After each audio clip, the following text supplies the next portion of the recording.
खुशामदीद नाजरीन, मैं हूँ आपकी मेज़बान आफरीन ख़ान। लेके आई हूँ आपके लिए आपका ये फेवरेट प्रोग्राम जिसका नाम है आपकी सहेली।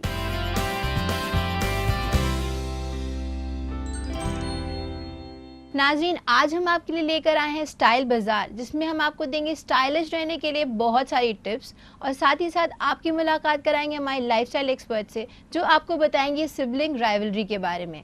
इससे पहले शुरुआत करें आज के इस एपिसोड की, चलिए देखते हैं इसकी एक छोटी सी झलक।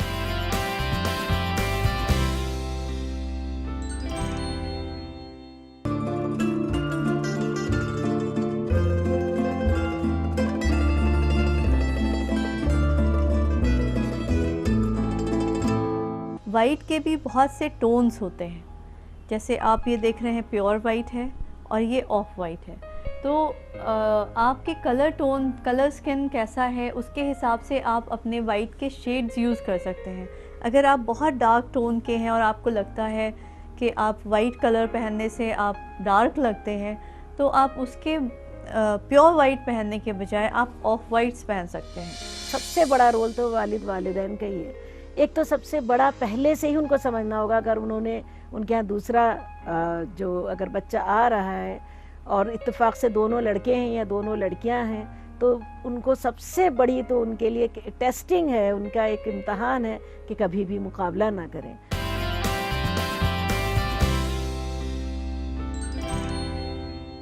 तो नाज़रीन, चलिए बढ़ते हैं हमारे पहले सेगमेंट की तरफ, जिसका नाम है स्टाइल बाजार, जिसमें हम देते हैं आपको स्टाइलिश और ट्रेंडी लगने के लिए बहुत सारी टिप्स। तो चलिए देखते हैं क्या है इस सेगमेंट में आपके लिए खास।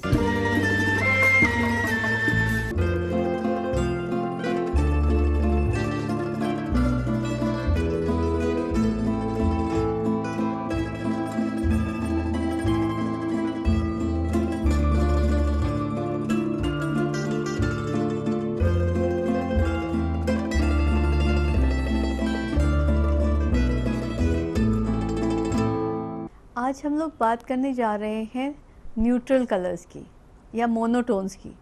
जैसा कि हम देख सकते हैं, मोनोटोन्स का मतलब है ब्लैक, वाइट, ग्रे या बेज कलर्स, जो कि आपके जिसमें कलर नहीं होता, जिनको कहते हैं कि वो कलरलेस है।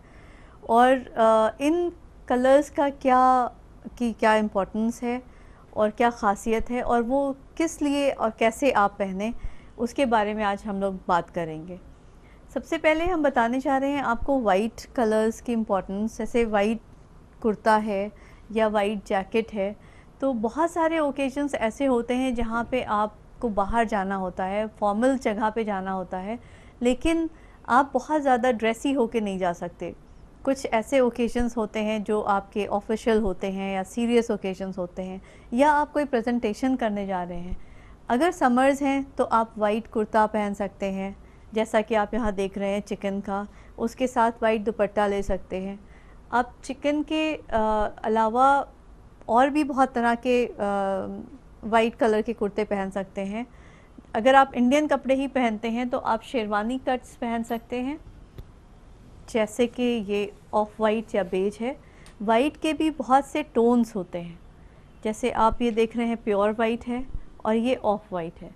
तो आपके कलर स्किन कैसा है उसके हिसाब से आप अपने वाइट के शेड्स यूज़ कर सकते हैं। अगर आप बहुत डार्क टोन के हैं और आपको लगता है कि आप वाइट कलर पहनने से आप डार्क लगते हैं, तो आप उसके प्योर वाइट पहनने के बजाय आप ऑफ वाइट्स पहन सकते हैं, या आप बेज के टोन्स पहन सकते हैं, जैसा कि मैंने पहन रखा है। इस टाइप का जो बेज टोन है वो डार्क स्किन्स को इन्हांस करता है और उनको एक अच्छा सा ग्लो देता है। तो white is a very important colour. आप के वार्डरोब में एक वाइट होना बहुत ज़रूरी है, क्योंकि बहुत सारे ओकेजन्स ऐसे होते हैं जहाँ पे आप कलर्ड कपड़े नहीं पहन सकते, चाहे आपके कोई ऐसे रिलीजियस ओकेजन्स हों या सेमिनार्स हों या कोई भी इस तरह का सीरियस ओकेजन हो जहाँ पे आप बहुत ही ड्रेस्ड अप रहना चाहते हैं, लेकिन आप ऐसा नहीं चाहते कि आप बहुत भड़कीले लगें। तो उसके लिए ये इस तरह के कपड़े हैं। इसमें आप देख सकते हैं ये सिल्हूट गर्मियों के लिए है, जिसमें कि स्लीवलेस कुर्ता है और ए लाइन कुर्ता है। इसको कोई भी पहन सकता है, हर बॉडी टाइप के ऊपर अच्छा लगेगा। और दूसरा ये स्टाइल है जिसमें शेरवानी स्टाइल जिसको कहते हैं, शेरवानी के कॉलर है और इसमें स्ट्रेट होने के बजाय इसमें डार्ट्स पड़ी हुई हैं, जिसकी वजह से बॉडी को बहुत अच्छा सा शेप देता है। ख़ास तौर से अगर आप थोड़े से प्लम्प हैं, बल्की हैं या थोड़ा आपका वेट ज़्यादा है, तो इस तरह की सिलवेट आपका जो टमी एरिया है उसको छुपा लेता है और ये बहुत स्मार्ट भी लगता है। आप इसको चाहे शलवार के ऊपर पहन सकते हैं या ट्राउज़र के साथ पहन सकते हैं, आप इसके ऊपर स्टोल ले सकते हैं, दुपट्टा ले सकते हैं, या अगर आप नहीं चाहते, आप बहुत ही ऑफिशियल रखना चाहते हैं, तो आप बिना दुपट्टे के भी इसको पहन के जा सकते हैं। तो ये आप देख सकते हैं वाइट में अलग अलग तरह के। फिर इसी का दूसरा सिलवेट है, जैसे आप देख रहे हैं विंटर्स के लिए या हल्के विंटर्स के लिए आप जैकेट्स पहन सकते हैं वाइट कलर में, और आपकी हल्की सी एम्ब्रॉयडरी है जिसकी वजह से ये ना तो बहुत ब्राइट है और ना ही बिल्कुल डल है, तो आप इस तरह से उसको थोड़ा ब्राइटन अप कर सकते हैं। और अगर आप कोई ऐसा ओकेजन है जहाँ पे आप ज्वेलरी पहन सकते हैं, तो आप इसके साथ गोल्ड या डायमंड्स की ज्वेलरी पहन सकते हैं। इसके साथ आप अगर इसको ब्राइट करना चाहते हैं तो रेड शूज़ पहन सकते हैं। अगर आप इसको टोन डाउन रखना चाहते हैं तो बेज या ब्लैक कलर के शूज़ पहन सकते हैं। तो आप एक ही कलर के एक ही गारमेंट को कई डिफरेंट तरीके से पहन सकते हैं। इसी तरह से ये जैकेट है, तो जैकेट आप बंद करके ट्राउज़र के ऊपर पहन सकते हैं। ये आपको एक पूरा कंप्लीट आउटफिट का लुक देता है। नहीं तो आप इसको ओपन करके इसके अंदर कोई दूसरे कलर की शर्ट पहन सकते हैं, ट्राउज़र के साथ अंदर कुछ भी आप लगा सकते हैं और आप अपनी जैकेट को खुला छोड़ सकते हैं, तो उससे आपका कलर ऐड हो जाता है। अगर आप वाइट के साथ कोई कलर ऐड करना चाह रहे हैं, जैसे रेड है, मैजेंटा है, या पिंक है, या ग्रे है, ब्लैक है, या बहुत विंटर्स हैं तो आप अंदर स्वेटर पहन सकते हैं ट्राउज़र के ऊपर और आप इसको अपनी जैकेट को खुला छोड़ सकते हैं। तो आप कई तरह से एक ही गारमेंट को अलग अलग तरीके से पहन सकते हैं और आप ना ही सिर्फ इसमें स्मार्ट लगेंगे, ब्राइट भी लगेंगे, और साथ ही साथ आप बहुत ही सोबर और सोफिस्टिकेटेड तरीके से तैयार होंगे।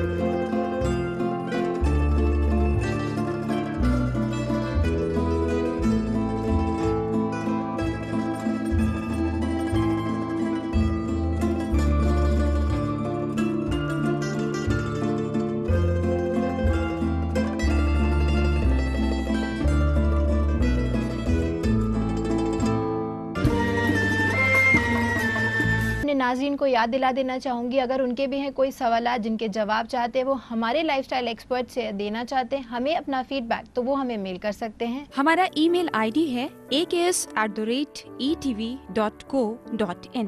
नाज़रीन, इसी के साथ वक्त चुका एक छोटे से वक्फे का, मगर वक्फे के बाद हम आपकी मुलाकात कराएंगे हमारे लाइफस्टाइल एक्सपर्ट से, तो कहीं मत जाइएगा, देखते रहिएगा आपकी सहेली।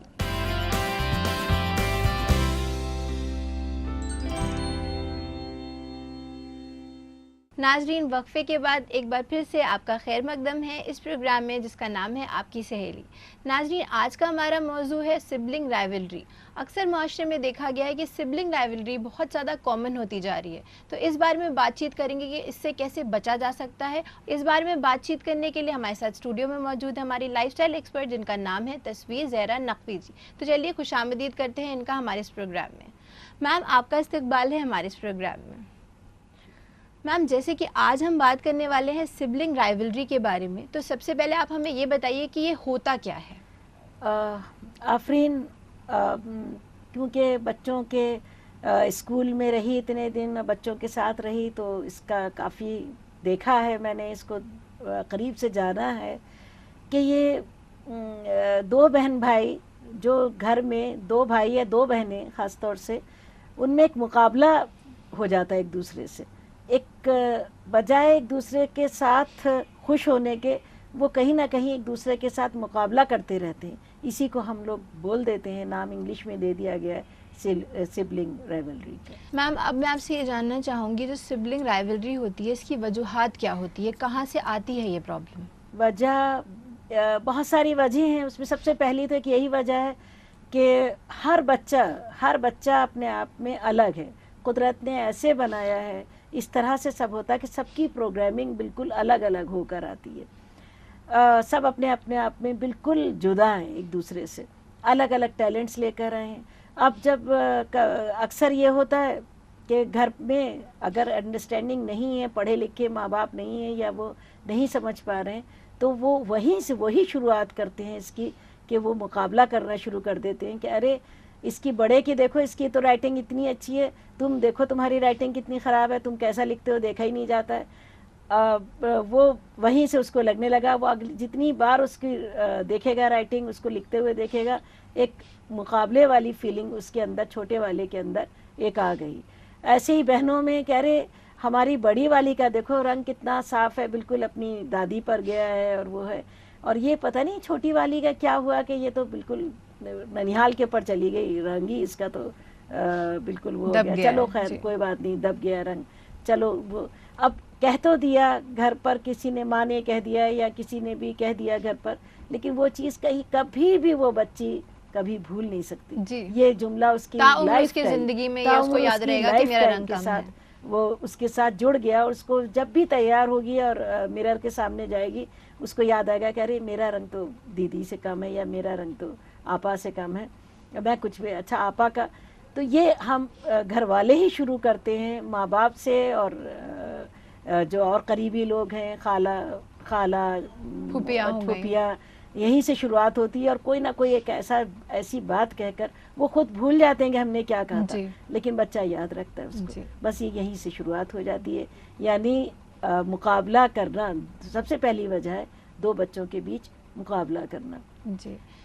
दूसरी वजह भी बता दें आफरीन हम इससे, और एक दूसरी वजह है कि थोड़ा सा कि नाइंसाफ़ी करना, कि अच्छा जो बच्चा भी पढ़ने में तेज़ है या कुछ है, उसी को लाकर अच्छे इनाम दिए जा रहे हैं, उसी की हर वक्त उसी की हिम्मत अफजाई की जा रही है। जो बच्चा भी थोड़ा सा स्लो लर्नर है या नहीं कर पाता है इतना, तो हर वक्त उसी के ऊपर डांट पड़ रही है, और उसको कोई इनाम विनाम नहीं मिल रहा कि नहीं तुम्हारे नंबर नहीं आए इतने अच्छे। तो ये भी एक बहुत ही बड़ी मुसीबत हो जाती है कि ये ना समझना कि दोनों बच्चे एक जैसे नहीं हैं, उनकी दोनों की सलाहियत एक जैसी नहीं है, तो फिर हम क्यों दोनों का परफॉर्मेंस, ये दोनों की जो सामने दिख रहा है वो भी दोनों का एक जैसा हो, ये मुमकिन ही नहीं है, ये ऐसा है हो ही नहीं सकता, ये हम भूल जाते हैं। मैम जैसे कि आपने बताया कि बच्चे को एक दूसरे से कंपेयर करना, तो इससे जो बच्चा होता है उसकी शख्सियत पे बहुत ज़्यादा असर पड़ता है, तो इसके बारे में आप बताइए कि क्या असर पड़ता है उनकी शख्सियत? यही बस असर पड़ता है सबसे ज़्यादा यही कि अगर हमने शुरू कर दिया, एक बच्चे के पास वो टैलेंट है ही नहीं,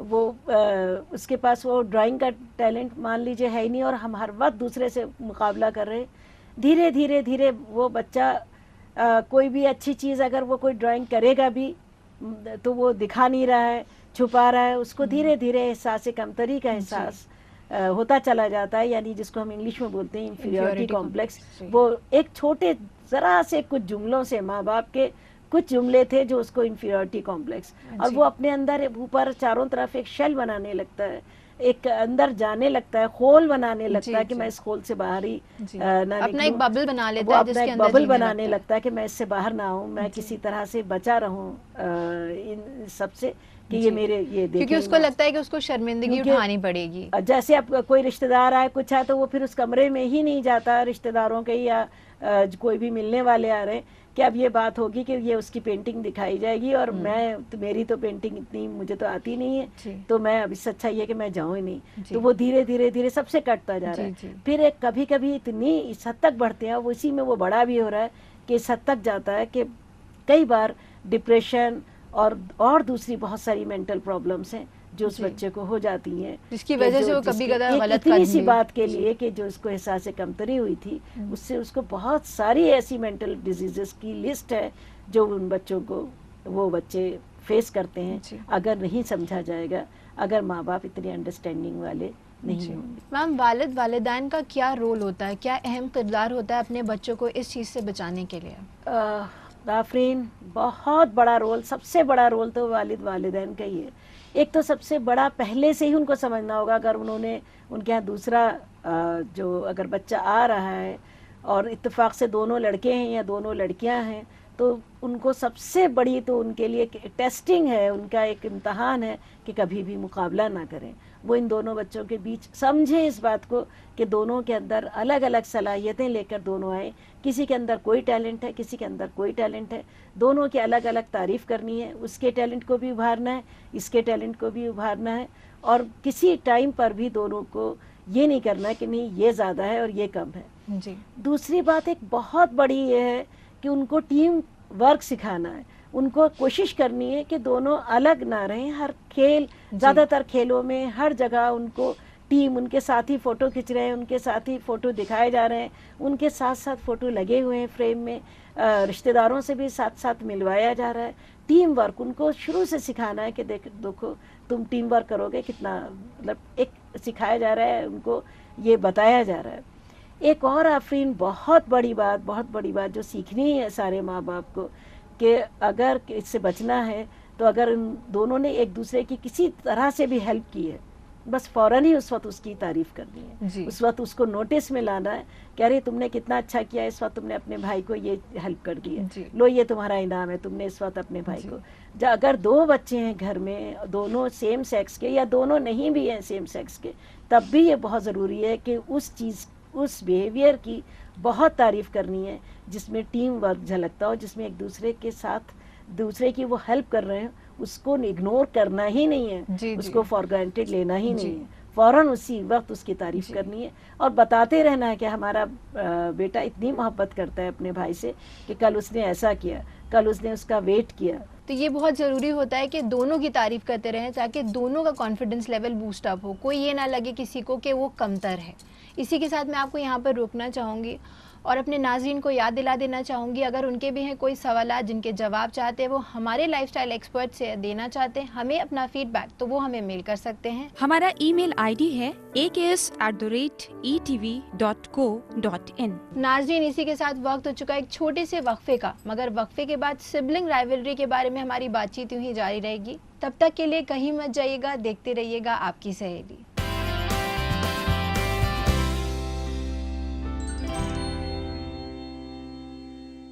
नाज़रीन, वक्फे के बाद एक बार फिर से आपका खैर मकदम है इस प्रोग्राम में जिसका नाम है आपकी सहेली। मैम, अक्सर देखा गया जो वालिदैन होते हैं वो अक्सर जो है बहुत ज़्यादा आजकल देखा गया माशरे में वर्किंग हो गए हैं दोनों, तो दोनों अपने बच्चों पे ध्यान नहीं दे पाते। इसकी भी वजूहात होती है कि सिबलिंग राइवलरी बहुत ज़्यादा उभर आती है, बच्चों के बीच में कंपटीशन और ये सब उभर आता है, तो इसके बारे में कुछ बताइए। आफरीन, ये भी एक बहुत बड़ी प्रॉब्लम होने लगी है। ज़्यादातर ये है कि वालिदैन वर्किंग है, वालिदैन चले गए, अब घर में कोई मेड है या घर में कोई ऐसे ही कोई उनको लुक आफ्टर करने के लिए, उनको देखने के लिए है, उसमें जो बड़ा वाला है, जो भी तेज़ है, बल्कि मैं ये कहूँगी कि बड़ा वाला नहीं, जो भी उनमें तेज़ है वो उसके अंदर बॉसिज्म आने लगता है।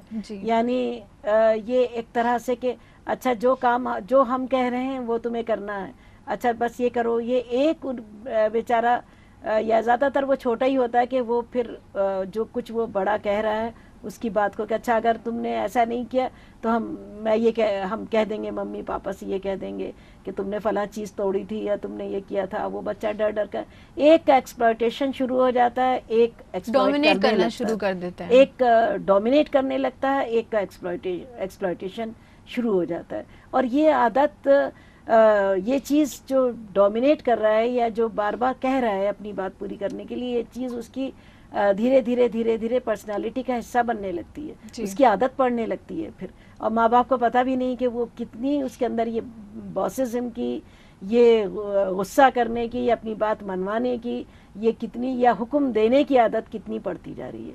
ये एक बहुत बड़ी बात हो जाती है। और ख़ास तौर से अगर छोटे के अंदर ज़्यादा टैलेंट्स हैं तो वो ज़्यादा शिकार होने लगता है अपने बड़े भाई के गुस्से का या इस तरह के बिहेवियर का, क्योंकि उसके अंदर ताकत ज़्यादा है, उसके अंदर समझ बूझ ज़्यादा है, वो ज़्यादा मैनिपुलेट कर लेता है सिचुएशंस को।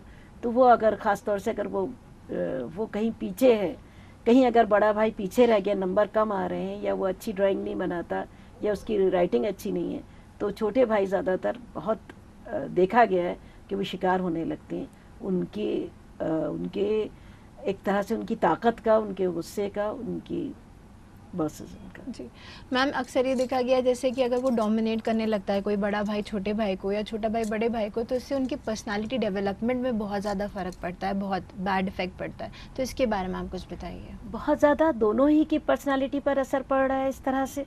बड़े भाई के अंदर सारी नेगेटिव बातें आ रही हैं, सब उसके अंदर ये चालाकी आ रही है कि किस तरह से मुझे इसको अपने इशारों पर नचाए रखना है। छोटा भाई के अंदर एक एहसास कमतरी आ रहा है, उसको वो डर रहा है, डर आ रहा है, ढेरों चीज़ों से डर आ रहा है। कई बार ये होता है कि वो छोटे वाले बच्चे ठीक से सो तक नहीं पाते हैं, और सो रहे हैं तब भी सोते में भी बोलते रहते हैं कि वो इतना डर जाते हैं बड़े भाई से और उसके दोस्तों से, इतना डर रहे होते हैं कि वो उनके ये बेड वेटिंग वगैरह, ये सब सारी चीज़ें, सारी साइकोलॉजिकल, बहुत ज़्यादा साइकोलॉजिकल प्रॉब्लम्स होने लगती हैं। कई बार इस तरह की जब चीज़ें होती हैं, खा नहीं पा रहे हैं और ठीक से सो नहीं पाते हैं, तो डॉक्टर्स को बहुत हैरत होती है सुनकर कि वो इस तरह के किसी चीज़ों का शिकार होते हैं कि घर में कि कोई उनको इस तरह से एक्सप्लॉइट कर रहा है, परेशान कर रहा है। ये बहुत ही हैरत हो जाती है जब पता लगता है कि अरे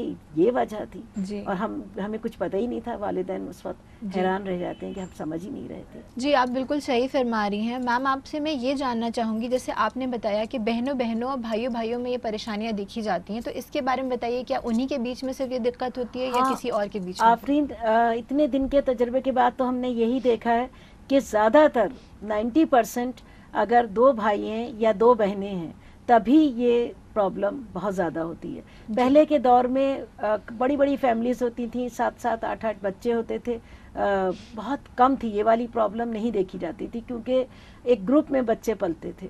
अब हर वक्त मुकाबला है, 2 हैं बच्चे और उनका हर वक्त मुकाबला है, देख रहे हैं वो। अच्छा, फिर दूसरी बात ये भी है कि सेम सेक्स में बहुत, यानी अगर 2 बहनें हैं या 2 भाई हैं तब मुकाबला ज़्यादा हो जाता है बनिस्बत इसके कि एक भाई और एक बहन है।